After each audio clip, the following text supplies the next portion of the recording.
Buenos días, estimados estudiantes, bienvenidos al curso de física con su profesor Francisco. El día de hoy vamos a abordar el primer tema del segundo trimestre, que se llama vectores. Recordar siempre las indicaciones, observar la video tutorial, desarrollar los ejercicios según las explicaciones, copiar un resumen de la clase en tu cuaderno y una vez terminados los ejercicios y o actividades, enviar tu trabajo al correo corporativo. Comenzamos entonces con el concepto de lo que es un vector. Antes de comentar lo que es un vector, debemos recordar algunos conceptos que ya nosotros manejamos de la parte de geometría. En primera instancia, recordar lo que es una línea recta. Una línea recta es una línea que no tiene ni principio ni fin. ¿Ok? Esto que te estoy dibujando acá es la representación de una línea recta. Básicamente es una secuencia de puntos infinita. No tiene ni principio ni fin. Ahora, ¿qué cosa es un segmento? Un segmento es un trocito de esa línea recta. Y a diferencia de la línea, el segmento si tiene principio, normalmente le colocamos nombre a los extremos. Por ejemplo, este sería un segmento que va desde A hasta B. Y de hecho sería el segmento AB. Bien. Ahora, ¿qué cosa es un vector? Un vector es un segmento, es decir, un trocito de esa línea recta, pero que está orientado y se usa para representar magnitudes vectoriales. Lo representamos a través de una flecha, tal como indica el dibujo que te estoy colocando acá. Esta flecha es lo que se conoce como un vector.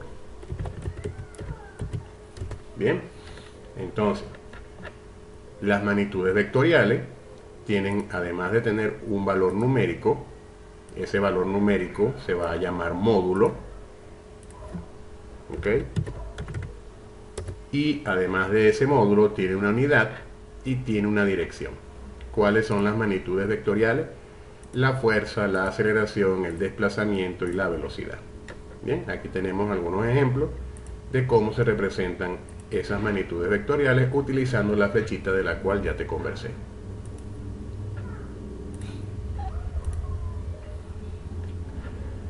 Entonces, repasando, recordar que un vector es una línea, es un segmento que es básicamente una flecha.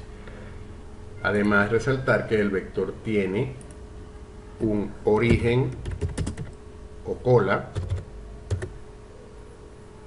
Se le llama, a esta porción se le llama origen o cola, y a esta otra porción se le llama extremo. Bien, y por supuesto la representación del vector se lee como vector A y es la letra mayúscula con una rayita encima. Bien, continuamos. Volvemos entonces a repasar lo que ya dijimos. El vector posee características o partes. Tenemos, por ejemplo, el módulo, que también dijimos que se relaciona con su tamaño. Y tenemos la dirección, que está asociada a un ángulo que acompaña a ese vector. Es lo que define su dirección.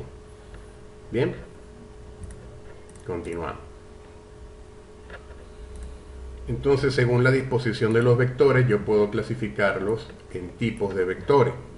El primer tipo de vector que vamos a hablar es el vector o los vectores colineales. ¿Qué significa colineales? Bueno, si recordamos lo que dijimos hace un rato, que un vector es un segmento y a su vez un segmento es parte de una línea infinita, entonces yo puedo tener el caso de que varios vectores estén sobre esa línea, como por ejemplo en este caso que nos está ilustrando el libro. Yo puedo ver que tengo aquí el vector A, tengo acá el vector B y tengo acá el vector C. Si te fijas bien, te darás cuenta que todos estos vectores están por sobre la misma línea o sobre una misma línea, por lo tanto reciben el nombre de vectores colineales. Por otro lado, tenemos también los vectores concurrentes. ¿Qué significa esto? Son aquellos vectores que se cruzan entre sí. Como podemos observar acá en la ilustración, tengo el vector A, tengo el vector B y tengo el vector C. Pero ¿qué ocurre? Sus líneas de acción se cruzan en un punto común, y ese punto común que vemos acá, que estoy indicándote, recibe el nombre de punto de concurrencia. Bien, continuamos entonces. También existen los vectores paralelos. ¿Qué son los vectores paralelos? Bueno, son los vectores cuyas líneas de acción son paralelas. Dicho de otra manera, son aquellos que nunca se cruzan. Los vectores que son paralelos nunca se cruzan. Y puede darse un caso particular en estos vectores cuando los vectores llevan la misma dirección. Hablamos de vectores paralelos. Pero cuando estos vectores, siendo sus líneas de acción paralelas, poseen distintas orientaciones o distintas direcciones, mejor dicho, direcciones opuestas, entonces a estos vectores se les conoce con el nombre de vectores opuestos. Siguen siendo sus líneas de acción paralelas, pero el vector en sí es opuesto y también se le llama como vectores antiparalelos. ¿Ok? Ese es el nombre que vamos a estar manejando en la clase. Por otro lado, tenemos los vectores coplanares, que son simplemente aquellos vectores que están dibujados o que comparten un mismo plano. Imagínate esto como que si fuera la tabla de una mesa, y todas estas flechitas que me representan los vectores D, C, B y A están acostados sobre la misma tabla de la mesa. Por eso se les llama vectores coplanares. Bien. Para nosotros poder trabajar el tema de los vectores, también vamos a repasar un poco acerca de lo que es el plano cartesiano, que ya eso lo vimos en nuestras clases de geometría del año anterior, y repasar también acerca de los puntos cardinales, que estuvimos hablándolo también un poquito en razonamiento matemático. Entonces, tenemos aquí, por ejemplo, que el plano cartesiano es simplemente dos líneas rectas que se entrecruzan. El punto de cruce, es decir, este punto de acá, va a recibir el nombre de origen. Bien. Y tenemos también que la línea que está horizontal recibe el nombre de abscisa. También se le conoce como eje X. ¿Ok? Se le llama abscisa o eje X. Y la línea vertical recibe el nombre de ordenada y también se le conoce con el nombre de eje Y. Bien, entonces aquí tenemos ya especificado los elementos de ese plano cartesiano. También recordar que en este plano cartesiano yo voy a ubicar unos números que corresponden a la graduación o las distancias que hay a medida que avanzo sobre el eje de las X. Si avanzo hacia la derecha, estos números son positivos. Del mismo modo, en el eje de las Y voy a ir avanzando hacia arriba, también con números positivos.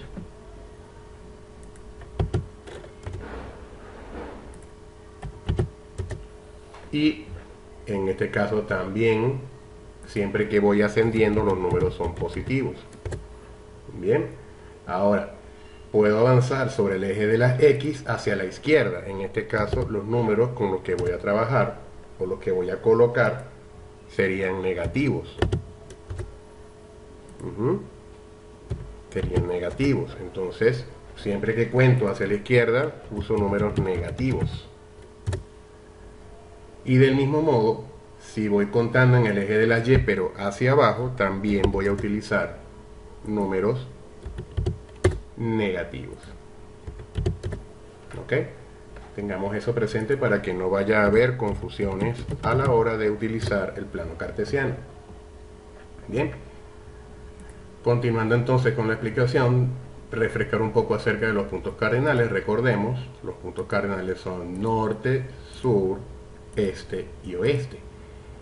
Pero no solamente existen estos puntos cardinales, estos son los básicos. Yo también puedo establecer, por ejemplo, para poder nosotros hablar acerca de lo que es estos puntos cardinales y cómo nos los vamos a usar, recordar también cómo se miden los ángulos. Y estos ángulos se miden siempre en sentido antihorario. Y vamos a recordar, o vamos a ver por qué es importante tener presente esto. ¿Por qué? Porque cuando yo vaya a hablar acerca de la orientación del vector, de la dirección del vector, me voy a apoyar en el ángulo y en el punto cardinal, como lo vamos a ver ahora.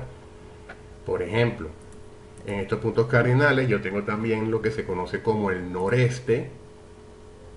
¿Ok? También tengo lo que se conoce como el punto cardinal noroeste. ¿Ok?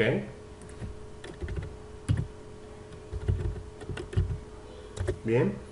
Es un punto intermedio entre el norte y el oeste, por supuesto, ¿verdad? También tenemos el suroeste.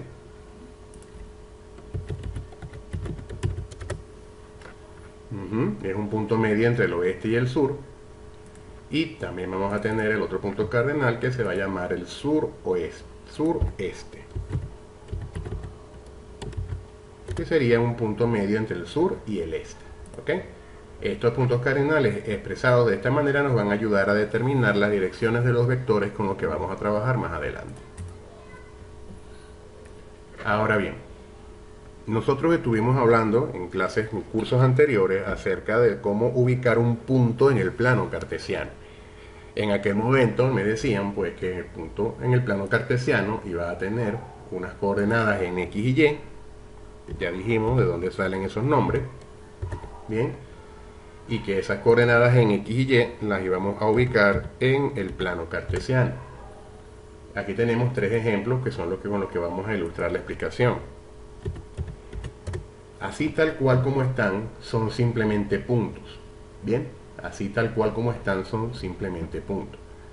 Sin embargo, si yo uno el origen, recordemos, el punto de cruce de los ejes del plano cartesiano recibe el nombre de, lo acabamos de decir en un ratito, origen. Bien, el origen del plano cartesiano. Si yo trazo una línea entre ese origen y el punto, voy entonces a construir un vector. Esto que tendríamos acá ya deja de ser un punto y pasa a convertirse en un vector. Observa que tiene su puntita de flecha en el extremo. Ya no es un punto, ahora es un vector. El vector A en este caso. En el caso del B, vamos a observar también igual. Si yo uno el origen con el punto, ya deja de ser un punto y pasa a ser un vector. En este caso sería el vector B. Bien. Y del mismo modo, en el caso del punto C, si yo trazo la línea y coloco mi flechita, ya deja de ser un punto y pasa a llamarse vector C. Bien. De esta manera yo puedo representar un vector en forma de par ordenado. Ya no es un punto, porque el punto está solo ahí sin más nada. Cuando hablamos de un vector en forma de par ordenado, hablamos de que representamos o ubicamos el extremo del vector como un punto y luego unimos con una flechita para construir el vector. Tal como está indicado, esta será la forma de escribir un vector en forma de par ordenado. Bien. Ahora vamos a hablar un poquito acerca de los ejercicios del libro. Por ejemplo, tenemos la pregunta número 11. Tenemos la pregunta número 11. Indica el tipo de vector. Si observamos bien, recordaremos que ya esto lo habíamos conversado. Tenemos las líneas de acción paralela, pero los vectores, tenemos líneas de acción paralela, pero los vectores van en sentidos opuestos. Por lo tanto, ya sabemos que siendo de sentidos opuestos, reciben el nombre de paralelos, ¿cierto? Son paralelos. Eso es lo que me establece el libro. Pero además nosotros sabemos que además de ser vectores paralelos, porque sus líneas de acción son paralelas, también son vectores opuestos o antiparalelos. ¿Ok? También reciben ese nombre, vectores opuestos o antiparalelos. En este caso, la alternativa que se ajusta a la respuesta es vectores paralelos. En el ejercicio número 12, me dicen indica el tipo de vector. Observemos, tenemos el vector A, tenemos el vector B, y estos dos vectores sus líneas de acción se cruzan en un punto común. Ese punto, recordemos, ese punto donde se cruzan los vectores se llama punto de concurrencia. Siendo así, que tenemos un cruce de los vectores, entonces la respuesta correcta es vectores concurrentes.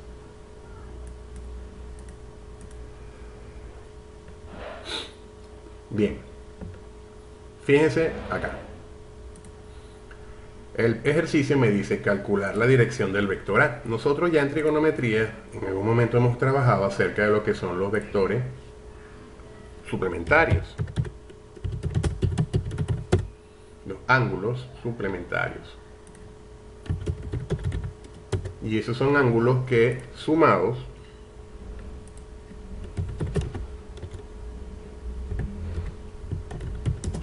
nos dan 180 grados. Bien, entonces ¿qué ocurre acá? Me están diciendo que este vector tiene un ángulo de 130, pero este vector, ese ángulo está medido al revés. Recordemos que habíamos establecido que los vectores, los ángulos, se miden en sentido antihorario, ¿cierto? Entonces, partiendo de ese hecho, vamos a hacer aquí simplemente, para saber cuánto vale beta, beta va a ser igual a 180 restado con 130, y eso me va a dar 50 grados. Entonces, ¿qué tenemos acá? Que el ángulo que está asociado al vector A es de 50 grados. Por lo tanto, la dirección del vector es 50 grados. Y recordemos cuando hablamos de los puntos cardinales. Hablemos acerca de los puntos cardinales. Y habíamos dicho, yo tenía acá unos puntos medios, ¿verdad? Tenía unos puntos medios. Entonces acá tenemos el norte. Vamos a corregir acá para que se vea mejor. Tenemos el norte, tenemos el sur. Por acá vamos a mover esto un poquito aquí. Por acá tenemos el este. Y por acá tenemos el oeste. Bien, vamos a ver que se vea un poquito mejor. Ok, ¿por qué estamos haciendo esto? Bueno, porque no es solamente colocar el ángulo que está asociado al vector. Ya nosotros calculamos que ese ángulo es de 50 grados. ¿Pero en qué dirección? Pues este 50 grados, recordemos entonces de los de los puntos cardinales. Dijimos que esto era el noreste, que esto era el noroeste, que esto era el suroeste y que esto era el sureste. Entonces la dirección del vector será de 50 grados al noreste. Bien, de esa manera completamos. Aunque la opción que me da el libro solamente contempla el valor del vector, del ángulo del vector, que es de 50 grados. La respuesta correcta sería la D. Pero completamente orientado es 50 grados al noreste. Tenemos luego el ejercicio número 16. Dice calcular la dirección del vector C. Igual que en el caso anterior, este ángulo alfa, el que tenemos que medir, va a ser igual a 180 grados menos 70 grados. Y eso me da como resultado 110 grados. Entonces acá, nuevamente, tenemos la respuesta a 110 grados, pero debemos recurrir a nuevamente mis puntos cardinales de los cuales ya hemos repasado. Entonces ya sabemos que tenemos acá, repito, el norte lo tenemos por acá, tenemos por acá el sur, tenemos por acá el oeste y tenemos por acá el este. Bien, también recordar que entonces cualquier cosa acá ubicada en este punto intermedio es noreste su dirección. Acá en cualquier punto intermedio es noroeste. En esta parte sería todo suroeste y en esta parte sería sureste. Entonces si observamos hacia dónde apunta el vector, este vector estaría apuntando hacia dónde, hacia el noreste. Entonces la dirección del vector es 110 grados noroeste. De esa manera definimos completamente la dirección del vector y ya sabemos entonces que la respuesta es la respuesta A.